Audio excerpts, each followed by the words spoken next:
guys, it's Jess. Welcome back, or you're probably new, so hi, I'm Jess. I'm 19.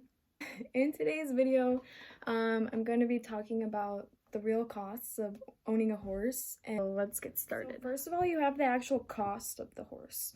So this is typically what people think about. Oh, I just need like this amount of money. No, you're wrong. That's probably the cheapest thing about having a horse.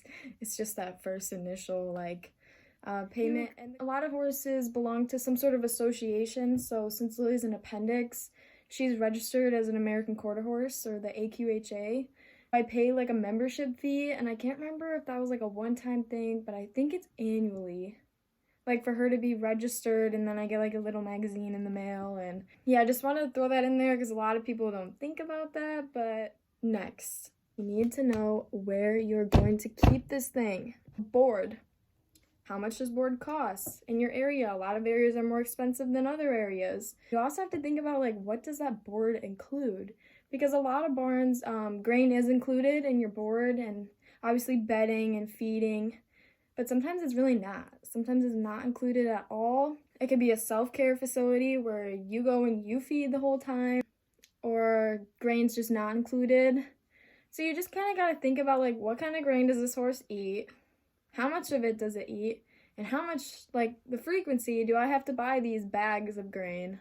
For example, Lily gets one kind of grain called Tribute Calm and Easy, and it's about $16 to $17 a bag. She goes through that one more frequently because she gets more of it because it's a little bit cheaper and it's more of a filler. And then her other grain, she gets a little bit less because it's a little bit more nutritious and she doesn't need it as much. And that's like $33 to $35. I can't remember. Sometimes the prices fluctuate. And I don't buy that one as often. And also, supplements. Girl, let me tell you about those supplements. They are expensive. Supplements are worth it if they're going to extend my horse's life, the quality of her life, prevent things because, for example, ulcers.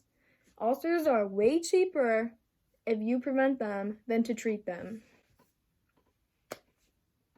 Next, the farrier. You got to get those feet done. I know horses that aren't used very regularly and they can go literally months without needing their feet trimmed, or they just don't get them trimmed because they're not growing right, or they just wear them down in like a rocky pasture that they're in.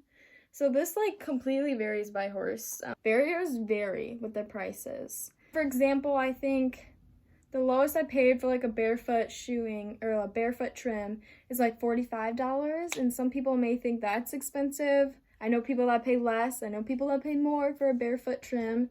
But if your horse needs front shoes or just needs back shoes for some reason, obviously the price of that is going to go up. And if you're like Lily and in the summer when there's rocks and she has such flat feet, you need 4 shoes. So obviously the price goes up. I pay over $100 every 6 to 8 weeks for her 4 shoes.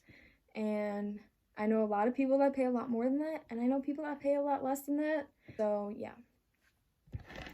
Next up is vets. It's really important to give your horse shots. Even if you don't take your horse off of the property, it is super critical to give that horse shots to keep it healthy, to keep the other horses that it's around healthy.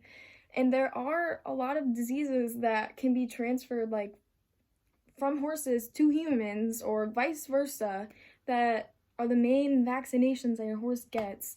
So those are definitely essential, and a lot of people don't really realize that, but if you're boarding at a stable, this is usually required to have these vaccinations and also get your coggins pulled.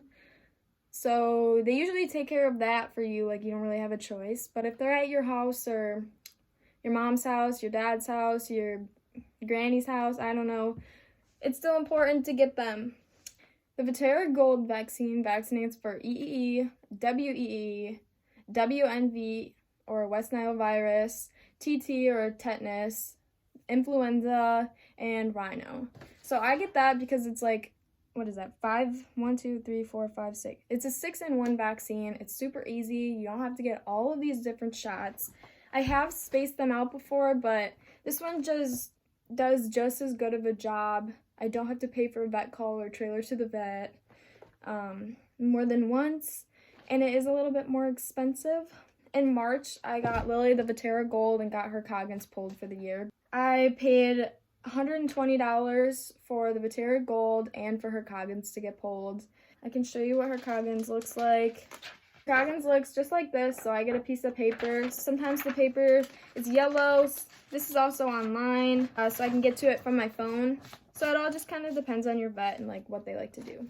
Also, you need to take into consideration if your horse needs joint injections or anything else that's like kind of like a maintenance thing that you have to keep up with. Lily got adequate injections, which is just I would give them to her, and that is extremely expensive. I personally stopped doing it because it was too expensive for me. A lot of people do joint injections, so that's important to ask and figure out when you're leasing a horse or like leasing to own, or you're doing like a vet check on a horse that you think you want to buy. I forgot to include that Lily also gets rabies, but I do that in the fall typically, and I think that's about $20. So, okay, next. Dentists. Your pony needs their teeth done. So a lot of horses kind of vary on when they need the dentist, and this is kind of like a controversial topic in the horse industry. So some people, they're just like, well, I'm not going to do it unless there's a problem. Most people recommend that they get done every year or every other year. So Lily's teeth grow really fast, and she used to have like really bad teeth. So I get her done every year just because that's how it goes. The prices of that vary.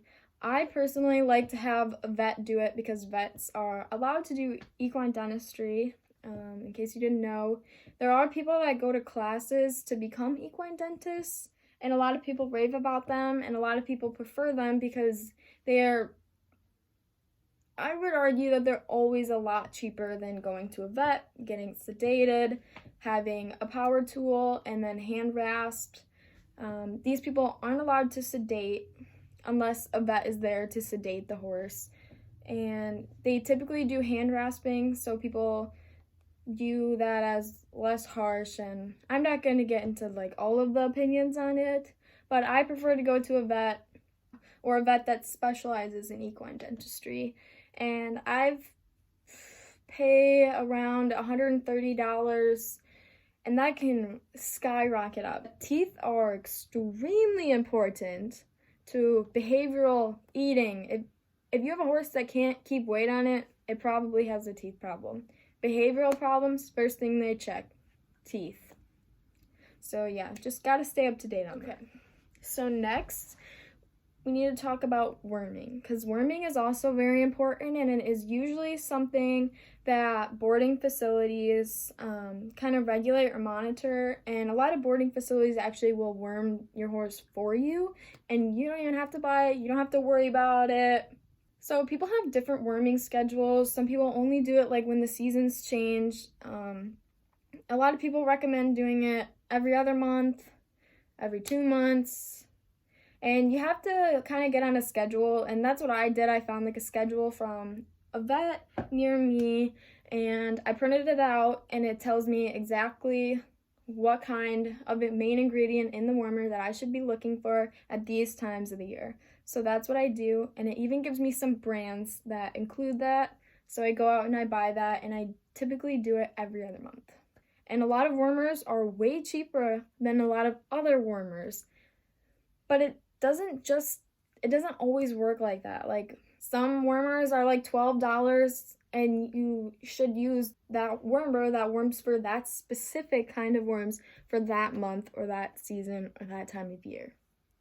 Where other wormers, such as like ivermectin or something, is a lot cheaper, but those are still important for that's another specific time of year.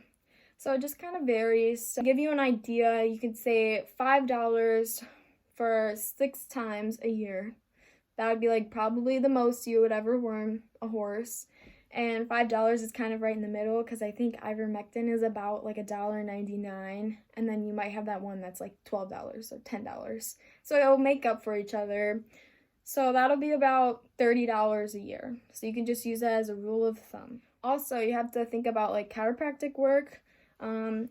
It is good for your horse to see a chiropractor. I mean, talk to your vet about it.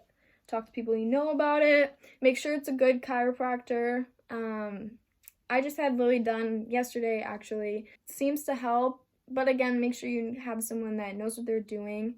And chiropractors start around maybe like $90 to like $150 depending, and like depending on how far away they are, how they have to travel, or if you travel to them. A bunch of different factors. If you want to get your horse any like massages or other treatments like pulse or MagnaWave or red light or the TheraPlate, you have to think about the cost of those and how frequently you would do those, or if you would do those. I'm in the process. I'm almost finished getting certified to be an equine massage therapist. The prices of all those treatments will definitely vary, but a lot of people run specials and stuff, so just kind of keep your eyes peeled. Next is probably the most obvious thing. Like, this is probably the thing you do right when you buy the horse, and you blow all your money on this stuff. Or you're bored and you just keep ordering things online and online and on Facebook groups and online and on Amazon. Wait, that's me. You kind of forget about all the other costs and like how much you spend on your horse already. So this is tack, blankets, riding clothes, a trailer, gas for the truck and the trailer, and entry fees. A lot of people kind of forget about these things, myself included, but then again, I would rather buy my horse a $100 blanket than me like a $20 shirt. I'm like, Do I really need this? and I'm like, Oh yeah, for sure. Like, she needs that. and that's the reason she has like 12 blankets now. So yeah, I definitely think that's important to take into account. All right, guys, I hope you really enjoyed this video, and I'm excited to keep on making more videos for you guys. And I'm also looking into a bigger, nicer, more sound and video quality camera. Don't forget to like and subscribe and ding the notification bell. Have a great day.